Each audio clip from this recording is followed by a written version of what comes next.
Et bonjour à tous, c'est Olivier. Et ben, ça fait un petit moment là, et je me suis dit que on pourrait s'amuser à faire une nouvelle salle sur TryHackMe. Une petite salle qui s'appelle Chill Hack. Voilà, de niveau simple. Voilà, ou avec toujours pareil, une web machine à compromettre et du privesc pour devenir root avec 2 flags à trouver, un user et un root. Allez, c'est parti! Alors, la machine est lancée. Ici, on a son adresse IP. On va la noter quelque part. Et comme à chaque fois, la première chose à faire, nous allons lancer un nmap sur cette machine. Et on va prendre un fichier de sortie pour conserver les différentes logs que l'on a. Donc on va l'appeler nmap.txt.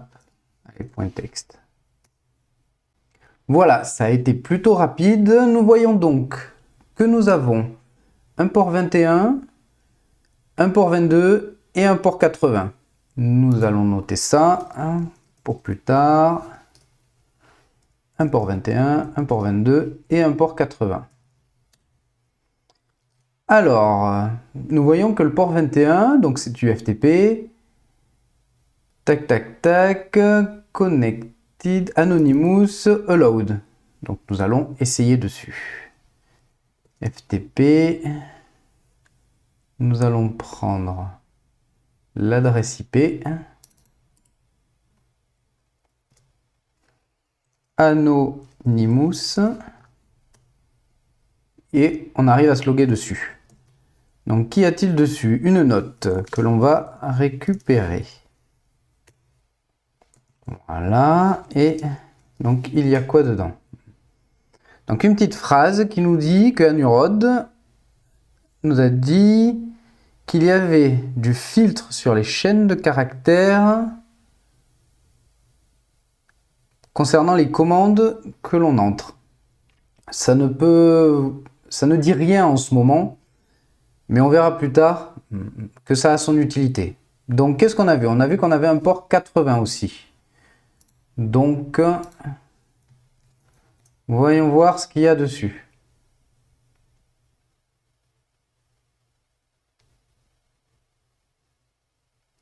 Un site de game. Ok. C'est par rapport à du jeu, du sport. Ok. Regardons le code source, mais je crois qu'il n'y a rien dessus de particulier. Non, ce que l'on va faire plutôt, c'est que l'on va lancer un GoBuster dessus pour faire de l'énumération un peu des différents chemins que l'on peut trouver sur ce site. Alors, GoBuster, nous allons mettre la nouvelle IP et c'est parti.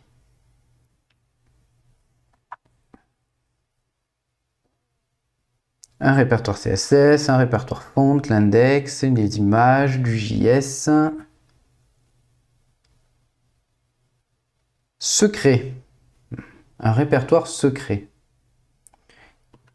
Et ben, on va l'ouvrir et là, ok, on a un champ qui nous permet d'exécuter des commandes. Alors, quel type de commande? Partons sur du Linux. Si je tape ID,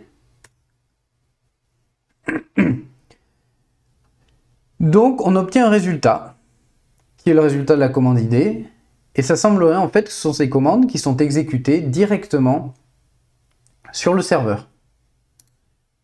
Si on essaye ls, et donc ça fait référence au message que l'on a trouvé sur le FTP. Qui dit en fait que il y a un filtre sur les chaînes que l'on rentre, sur les commandes que l'on rentre. On doit l'avoir là, le message. Strict put in the command. Il faudrait arriver à pouvoir exécuter nos commandes sans que ça, en faisant en sorte que ça passe success au niveau du filtre. Pour cela, Imaginons, je sais que ID passe, alors imaginons que justement je veux mettre le ls après l'id. Et là on voit que ça passe, et on obtient le contenu du répertoire. Ce qui voudrait dire qu'en fait, on pourrait penser que c'est le début de ce qui est tapé qui est analysé. Mais maintenant qu'on a ça, on sait que si je commence mes commandes par id.virgule, je peux taper d'autres commandes. On a un index.php. Ce qu'on peut faire, c'est afficher son contenu.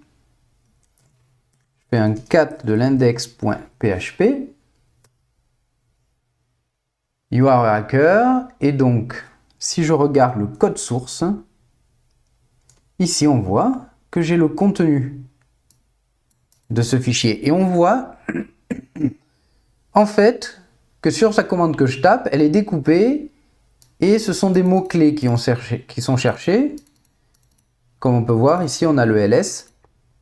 Donc en fait, elle est coupée, notre commande, au niveau des espaces. C'est-à-dire que si je ne mets pas d'espace, la commande passe. Ici, dans notre exemple, ls.virgule, enfin id.ls, fait en sorte que ls passe, car comme il coupe avec des espaces, il ne trouve pas la commande ls en séparé. C'est bon à savoir. On pourrait essayer donc de lancer un reverse shell par cette commande. Ce que nous allons faire, je vais déjà créer une attente netcat. Et donc voyons voir dans payload of all things, on devrait pouvoir trouver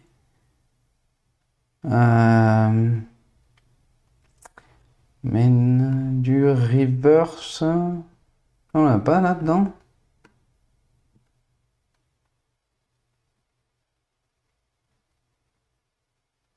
Ah, attendez, hop. On a quoi d'autre? Qu'est-ce que j'avais trouvé? Reverse shell cheat sheet dans méthodologie et en ressources.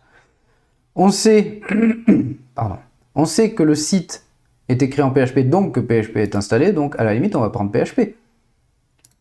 On va prendre la première ligne, on va la formater avec notre IP actuelle.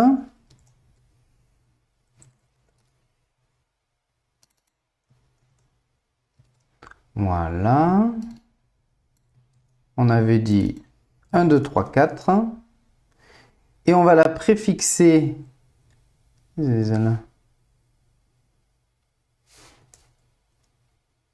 Ah oui, c'était... Voilà.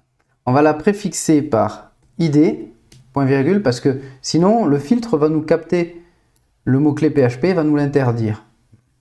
Ici, si on regarde, il n'y a pas de mot. Le SH est interdit, mais il n'est pas tout seul. On va prendre cette commande. On va la rentrer ici. Et c'est parti. Là, ça charge, c'est qu'il voudrait dire que je suis sur la machine. On va stabiliser tout ça. Alors, stable shell. On va partir du fait qu'il y ait le Python 3 dessus. Parfait. Allez.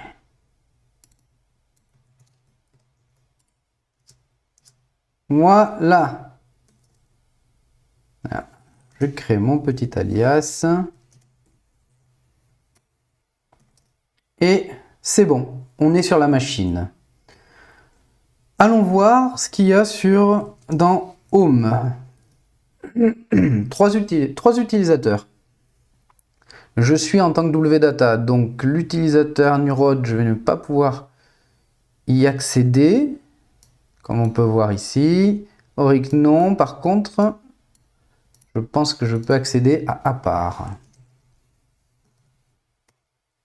Parfait.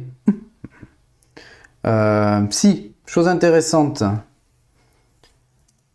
de voir ce que j'ai le droit de faire En faisant un sudo-l, j'obtiens un petit résumé de mon utilisateur. Comme on peut voir, le pass et tout ça. Et on peut voir que l'utilisateur wdata peut exécuter sans mot de passe peut en fait demander à exécuter ce script en tant que à part et sera sans mot de passe. Que fait ce script? Regardons-le. Effectivement, il existe. Alors, c'est un petit bash, tac tac tac, où là, il nous demande le nom d'une personne, il nous demande un message, et on voit que le champ message qui est exécuté, qui est entré ici, est après exécuté en tant que commande. Et que toute la sortie erreur est redirigée vers nul. C'est-à-dire que si je lance ce script en tant que à part, je peux invoquer un bash et devenir à part. On va essayer, hein. Donc si je fais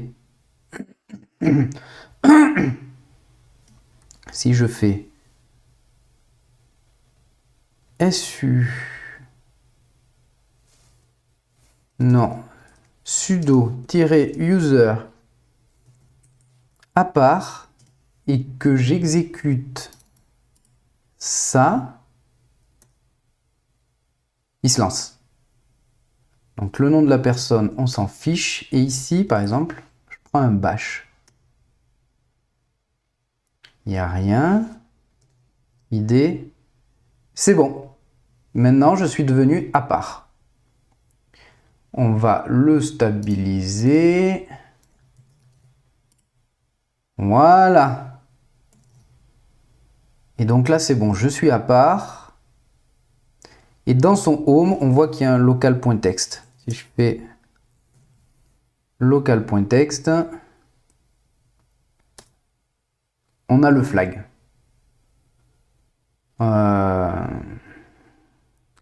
Donc, allez, on va effacer ça. On va essayer de garder les flags secrets. On est eu à part. Maintenant, il faut que l'on devienne root. Comment faire? Nous allons reprendre un peu depuis le début. C'est-à-dire là où nous sommes arrivés. Là-dedans. Et si on regarde, effectivement, on a nos fichiers HTML qui contiennent le site que l'on a vu, par lequel on est entré, mais on a aussi un répertoire files. Donc ici, voyons voir si je fais un less de index. Un less de index, nous avions des trucs. Je pense que l'affichage est un peu pourri. Faisons un cat, un peu là. Alors ici, nous avons des credentials pour une DB. Alors, on ne va pas y aller parce qu'il n'y a rien d'intéressant pour la suite de cette machine. Vous pourrez aller voir si ça vous intéresse. On va plutôt aller dans Images. Et ici, on a deux images. Nous voyons qu'il y a un JPEG. Dans des CTF, les JPEG souvent sont utilisés pour de la stégonographie et cacher des choses à l'intérieur. Donc, ce que nous allons faire, nous allons la rapatrier chez nous pour pouvoir voir ce qu'on peut faire avec.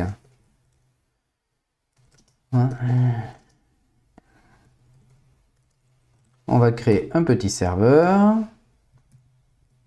Hop, on va faire un petit zoom. Et on va faire un get http://. On va récupérer son IP. 2.8000 et le fichier. Voilà. On l'a récupéré.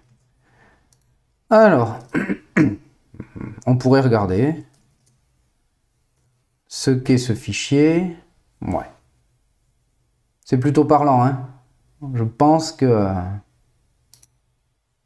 local answered by celebrity, ok, on s'en fiche. Alors, eh ben, on va faire du stguide extract pour voir si on peut extraire quelque chose de ce fichier. Effectivement, il y a un backup. Il y avait un zip à l'intérieur. Alors, unzip,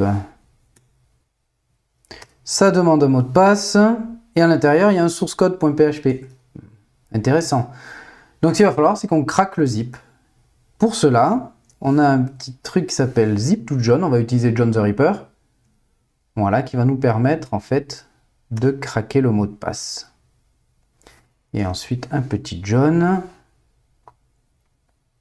Donc là, pour plus de détails, zip to John va convertir le fichier zip à un format que John peut lire.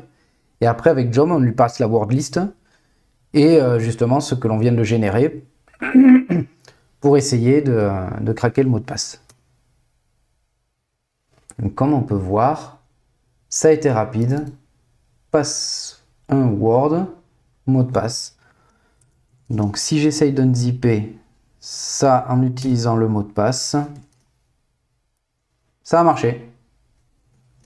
Il n'y a plus qu'à aller lire ce fichier. Site under development, password, email, password. Une personne rentre son email, son mot de passe. Et si le mot de passe encodé en base 64 est égal à ça, alors il y a autorisation. Qu'est-ce que c'est que ça? On va essayer de le décoder. Alors, on va faire un petit écho. Voilà, pipe base 64-D pour le décode. On obtient un mot de passe. I don't know my password. On va le noter pour ne pas le perdre.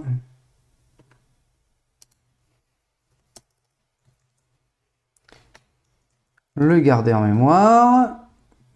Et si c'était un mot de passe d'un des utilisateurs, hein? On pourrait essayer de voir ça. On avait dit les utilisateurs, on a Anurod, Auric et Apart. Alors, su-anurod. Mot de passe, je le rentre. C'est pas magique ça. C'est-à-dire que là, effectivement, on est Anurod. Et en tant qu'Anurod, on voit qu'on fait partie d'un groupe Docker.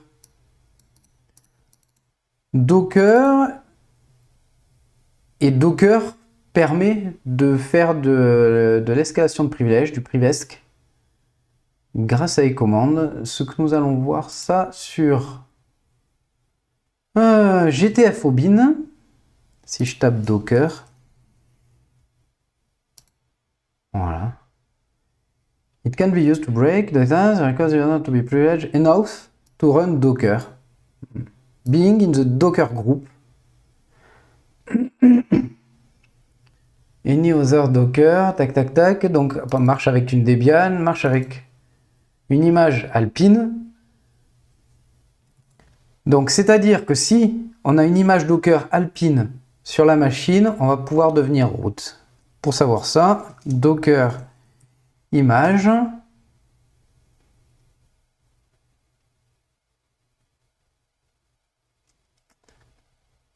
Eh bien oui, nous avons une image Alpine. Donc techniquement, si je lance cette commande,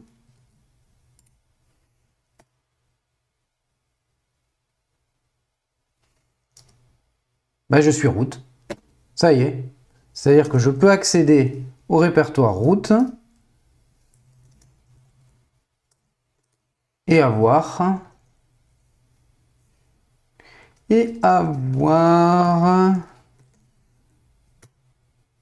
le flag root well done, blablabla, blabla. Je ne remonte pas, le flag est écrit un peu plus haut. Comme ça vous laisse la surprise. Voilà. Petite machine, plutôt simple. J'ai zappé la partie credential MySQL. En fait, ça pourrait être intéressant. Il y a si je ne me trompe pas, il y a Il y a des hashes de mots de passe de 2 utilisateurs qui sont en fait des mots de passe pour se loguer sur le site sur le site web. Ça ne sert pas forcément dans l'immédiat, donc j'ai directement zappé cette section. Comme on peut voir, pouvoir lancer des commandes sur une machine via une page web, c'est pas mal dangereux. C'est très dur, je pense que c'est très dur à cloisonner. Donc ça, et une fois dessus, comme vous voyez, Docker. Franchement, avec Docker, faire gaffe à qui on donne les droits Docker, parce que il suffit d'une machine adéquate, comme vous voyez là, l'Alpine, où apparemment ça marcherait avec une Debian, pour pouvoir devenir root. Voilà, j'espère que ça vous a plu et je vous dis à bientôt. Tchuss!